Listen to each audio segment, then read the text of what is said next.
আমার নাম বিথি।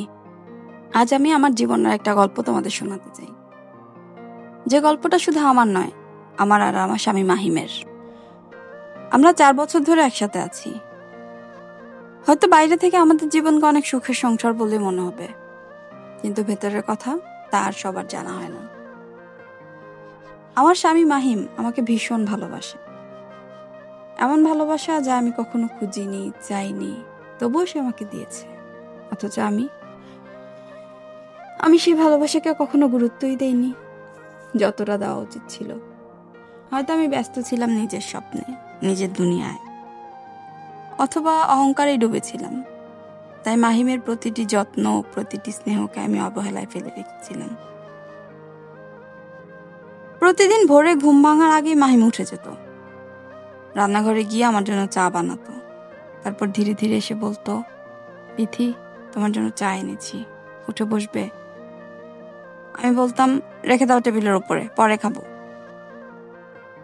কখনো ধন্যবাদ বলিনি, কখনো খুশি হয়ে তাকাইনি তার দিকে। আমার কাছে মনে হতো স্বামী তো এমনই করবে, এর জন্য আলাদা করে কৃতজ্ঞ হওয়ার কিছু নেই। অথচ সে চুপচাপ আমার দিকে তাকিয়ে একটা ম্লান হাসি দিত। অফিস থেকে ফিরতো রাত করে, দরজায় দাঁড়িয়ে কখনো হয়তো বলতো, বিথি, আজ খুব ক্লান্ত লাগছে, এক গ্লাস পানি দেবে? তখন আমি বিরক্তি নিয়ে বলতাম, সবসময় কি আমাকেই দিতে হবে? টেবিলের উপরেই তো পানি আছে, নিয়ে খাও। মাহিম কিছু বলতো না, শুধু নিজের জন্য গ্লাসে পানি ঢেলে আনতো। আমি আবার টিভি দেখতে ব্যস্ত হয়ে যেতাম। কখনো ভাবিনি আমার একটা কথায় ওর ভেতরে কতটা কষ্ট জমে থাকে। এক রাতে মাহিম দেরি করে ফিরল। আমি দরজা খুলে বিরক্ত হয়ে বললাম, এভাবে দেরি করে কেন আসো? আমাকে ফোন করে জানালেও তো পারো। মাহিম বলল, রাস্তায় ভীষণ জ্যাম ছিল, তাই দেরি হলো। আমি আর কিছু শুনিনি, মুখ ফিরিয়ে ঘরে চলে গিয়েছিলাম। কিন্তু দরজার সামনে দাঁড়িয়ে থাকা ক্লান্ত মানুষটার চোখের ভেতরটা আমি দেখিনি। সে চোখে ভালোবাসা ছিল, আবার একরাশ কষ্টও লুকিয়েছিল। দিনগুলো এভাবেই কেটে যাচ্ছিল। আমি মাহিমকে অবহেলা করতাম, তবুও সে একবারও আমাকে ছেড়ে যাওয়ার কথা বলেনি। তর্ক করতো না, অভিমান দেখাতো না, শুধু চুপচাপ ভালোবাসা দিয়ে যেত। কখনো আমার মাথা ব্যথা হলে রাতে ওষুধ এনে দিত। আমি বলতাম, হ্যাঁ রেখে দাও, ড্রয়ারে রাখো, পরে খেয়ে নেবো আমি। কখনো আমি রাগে চিৎকার করলে ও আসতে বলতো, ঠিক আছে, তুমি বিশ্রাম নাও। এমন একজন মানুষকে পাশে পেয়েও আমি তাকে গুরুত্ব দিইনি। কিন্তু একদিন হঠাৎ আমার ভেতরটা নাড়া দিয়ে গেল একটা ছোট্ট ঘটনা। সেদিন রাতে মাহিম অফিস থেকে ফিরল খুব ক্লান্ত হয়ে। আমি তখন বন্ধুর সাথে ফোনে গল্পে মগ্ন। সে আস্তে করে বসলো আর বলল, ভাত বেড়ে দিবে, অনেক ক্ষুধা পেয়েছে। আমি বললাম, তুমি কি নিজে নিয়ে খেতে পারো না? আমাকে কেন ডাকছো? সে আর কিছু বলল না, শুধু নিঃশব্দে বসে রইল। আমি আবার ফোনে মগ্ন হয়ে গেলাম। কিন্তু কয়েক মিনিট পর হঠাৎ তাকিয়ে দেখলাম মাহিম মাথা নিচু করে বসে আছে, চোখে অদ্ভুত একটা নীরবতা। সেই মুহূর্তে প্রথমবারের মতো আমার বুক কেঁপে উঠেছিল। বুঝতে পেরেছিলাম আমি কি বোধহয় খুব অন্যায় করছি। মাহিমকে আমার থেকে দূরে চলে যাচ্ছে এভাবে আস্তে আস্তে। সেই রাতের পর থেকে আমার মনে প্রথমবারের মতো প্রশ্ন জাগতে শুরু করলো, আমি কি সত্যি আমার স্বামীকে অবহেলা করছি? আমি কি বুঝতেই পারছি না ভালোবাসা মানে শুধু পাওয়া নয়, দেওয়াও? কিন্তু তখনও আমার অহংকার আমাকে থামিয়ে দিল। আমি নিজের ভুল স্বীকার করিনি। এভাবেই চলতে লাগলো। কিন্তু আজ আমি জানি ভালোবাসার শক্তি সত্যি অবহেলার থেকেও বড়। সেই প্রমাণ আমি খুব শীঘ্রই পেতে চলেছিলাম। কিন্তু জীবন কখনো কখনো আমাদের চোখ খুলে দেয়, এমন কিছু ঘটায় যা হৃদয় নাড়া দেয়। আমার ক্ষেত্রেও তাই হলো, তবে অনেক দেরিতে। এক সন্ধ্যায় আমি রান্নাঘরে বসে ফোন স্ক্রল করছিলাম। হঠাৎ রান্নাঘরের পাশে তাকাতে দেখলাম মাহিম চুপ করে বসে আছে। অফিস থেকে ফিরেছে মাত্র, তার চোখে ক্লান্ত, মুখে নীরবতা। সে আমাকে দেখে মৃদু হেসে বলল, আজকে ভীষণ মাথা ব্যথা করছে, তুমি কি একটু চা করে দেবে? আমি একটু বিরক্ত নিয়ে বললাম, রান্না করেই তো চলে এসেছো, তুমি নিজে একটু করে নাও না। আমার এই কথায় মাহিম আর কিছু বলল না, ধীরে ধীরে উঠে গিয়ে নিজে চা বানিয়ে নিল, আমাকেও এক কাপ দিল। আমিও তখনও ফোনেই ডুবে আছি, কিন্তু কিছুক্ষণ পর হঠাৎ শুনতে পেলাম ওকে আসছে, খুব জোরে জোরে। আমি এক মুহূর্তের জন্য থেমে গেলাম, ভেতরে এক অদ্ভুত অস্বস্তি হলো, তবুও বাইরে থেকে কোনো প্রতিক্রিয়া দেখালো না। সেদিন রাতে ঘুমাতে যাওয়ার সময় খেয়াল করলাম মাহিম আমার পাশে নেই, বসার ঘরে সোফায় শুয়ে আছে, চাদরটাও ঠিক মতো টানা হয়নি। আমার বুকটা কেমন হু হু করে উঠল। আমি কি সত্যি অতিরিক্ত অবহেলা করছি ওকে? কিন্তু আমি তবুও চাদর টেনে গায়ে ঘুমিয়ে পড়ি। আমার অহংকার আমাকে তার পাশে যেতে দিল না। পরদিন সকালে অফিসে যাওয়ার আগে মাহিম আমার কাছে এসে দাঁড়ালো, চোখে কালি, মুখে ক্লান্তির রেখা। তবুও বলল, আজকে বিকেলে তোমার কোনো কাজ আছে? যদি সময় পাও তবে একটু হাঁটতে যাই আমরা, চলো, তোমার সঙ্গে সময় কাটাতে ইচ্ছে করছে।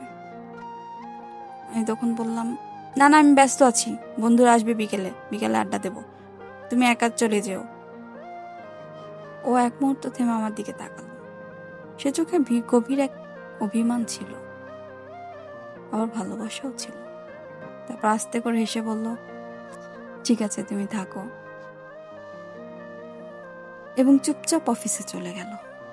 সেই দিন বিকেলে বন্ধুদের সাথে আড্ডা দিতে দিতে হঠাৎ মাথায় আসলো, মাহিম কতদিন ধরে আমাকে কোথাও নিয়ে যায়নি, কিন্তু তবুও আজ যখন সে প্রকাশ করেছে ইচ্ছে, আমি কি নিষ্ঠুরভাবে না তাকে প্রত্যাখ্যান করব?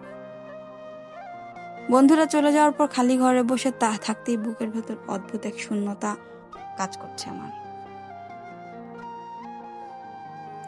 মনে হচ্ছিল আমি আস্তে আস্তে মাহিমকে হারিয়ে ফেলছি।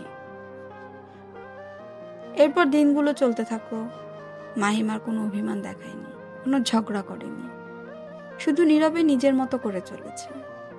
কিন্তু আমি লক্ষ্য করলাম আগের মতো আর আমাকে ডাকছে না, কথাও কম বলছে। ওর সেই প্রাণবন্ত হাসি কোথায় যেন হারিয়ে যাচ্ছে। এক রাতে আমি রান্নাঘরে গিয়েছিলাম পানি আনতে, হঠাৎ শুনতে পেলাম মাহিম বারান্দায় বসে কারোর সাথে কথা বলছে ফোনে। খুব নরম স্বরে বলছে, আমি ভালো আছি মা। না, কিচ্ছু হয়নি মা, আমি ভালো আছি, শুধু একটু ক্লান্ত লাগে মাঝে মাঝে। আমি দূর থেকে শুনেছিলাম, ও মায়ের সাথে এমন ভঙ্গিতে কথা বললো যেন কষ্ট লুকোচ্ছে। আমার বুকটা হঠাৎ কেঁপে উঠল। আমি কি এতটাই উদাসীন হয়ে গেছি যে আমার স্বামীকে নিজের মায়ের কাছেও কষ্ট লুকাতে হচ্ছে? সেই রাতে আমি ঘুমাতে পারিনি, চোখের ভেতর বারবার ভেসে উঠছিল আমি এতদিন ওর সাথে যা করেছি তার সবকিছু। আমি যদি এরকম না করতাম হয়তো ওর মুখে আজও হাসি থাকতো, কিন্তু তখন আমি সরাসরি কিছু বলতে পারিনি, শুধু চুপচাপ তাকিয়ে দেখেছি। আমার অহংকার আমাকে কথা বলার সুযোগ দেয়নি, অথচ ভেতরে ভেতরে আমি টুকরো হয়ে যাচ্ছিলাম। আমি তখনও বুঝিনি আমি যত অবহেলা করছি মাহিম ততটাই নীরব থেকেছে। কিন্তু এই নীরবতা কোনো সাধারণ নীরবতা ছিল না, এটা ছিল একটা অদৃশ্য দূরত্ব, যা আমাদের মধ্যে বেড়ে চলেছিল প্রতিদিন। আর আমি তখনও জানতাম না এই দূরত্ব একদিন আমাদেরকে এমন এক বাস্তবতার সামনে দাঁড় করাবে যেখানে আমি নিজের ভুলের জন্য কাঁদব। ভালোবাসা কেমন জিনিস জানো? যত অবহেলা, যত অভিমানী থাকুক না কেন, যদি সত্যিকারের ভালোবাসা থাকে, একদিন না একদিন সেটা নিজের শক্তি দিয়ে সবকিছু জয় করে নেয়। আমার আর মাহিমের জীবনটা যেন ঠিক সেই কথারই প্রমাণ হয়ে দাঁড়ালো। দিনগুলো ধীরে ধীরে বদলে যাচ্ছিল, মাহিম আর আগের মতো ছিল না, সে আমাকে আর খুঁজতো না। তবু আমি দূর থেকে তার চুপচাপ থাকা, তার নীরবতা, সবকিছু অনুভব করতাম। অথচ একসময় আমি ভেবেছিলাম আমার স্বামী কিছুতেই আমাকে ছাড়া চলতে পারবে না। কিন্তু সে কখনো ঝগড়া করলো না, অভিযোগ করলো না, শুধু নিজের মতো করে সহ্য করে গেল। সেই নীরবতা একদিন আমার বুকটা ভেঙে দিল। আমি ভেবেছিলাম তুমি আমার সাথে লড়বে, আমাকে জোর করে বোঝাবে, অথচ তুমি শুধু চুপ করেছিলে মাহিম। আমি বুঝতেই পারিনি তুমি ভেতরে কতটা কষ্ট পাচ্ছিলে। এক রাতে হঠাৎ মনে হলো আমি যদি সত্যি মানুষটাকে হারিয়ে ফেলি, কাগজে কলমে সে আমার স্বামী হয়তো থাকবে, কিন্তু মন থেকে তো অনেক দূরে চলে যাবে। তখন আমার ভিতরের হাহাকারটা সহ্য করতে পারলাম না আমি আর। না বিথি, তুমি অনেক ভুল করেছো। তুমি এবার ভালোবাসার মর্যাদা দিতে হবে। আর না, এবার তোমাকে এগিয়ে যেতে হবে। নিজেই নিজেকে বোঝালাম। পরদিন সকালে আমি চুপচাপ রান্নাঘরে দাঁড়িয়ে ওর পছন্দের নাস্তা বানালাম, প্লেটে সাজিয়ে টেবিলে রাখলাম। মাহিম টেবিলে বসে অবাক দৃষ্টিতে আমার দিকে তাকালো। আমি তখন তার দিকে তাকিয়ে বললাম, আজ তোমার প্রিয় সেমাই করেছি, খেয়ে দেখো। সে বলল, তুমি একা একাই বানালে, না বলতেই ব্যাপার কি? আমি বললাম, হ্যাঁ বানিয়েছি, তুমি তো অনেকদিন বলো না কিছুর কথা, তাই ইচ্ছে করে বানালাম। আমার কথা শেষ হইতে মাহিমা আর কোনো কথা বলল না, শুধু মাথা নিচু করে খেতে শুরু করলো। আমি ওর চোখের দিকে তাকাতে পারছিলাম না। বুকের ভেতরে অদ্ভুত এক অপরাধবোধ কাজ করছিল। সে রাতে আমি আর চুপ থাকতে পারলাম না। ঘরের আলো নিভিয়ে ওর পাশে গিয়ে বসে পড়লাম। হাত ধরে বললাম, মাহিম, আমি অনেক অবহেলা করেছি তোমাকে।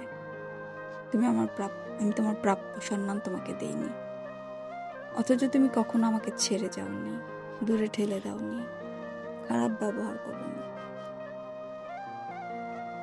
প্লিজ ক্ষমা করে দিও আমাকে।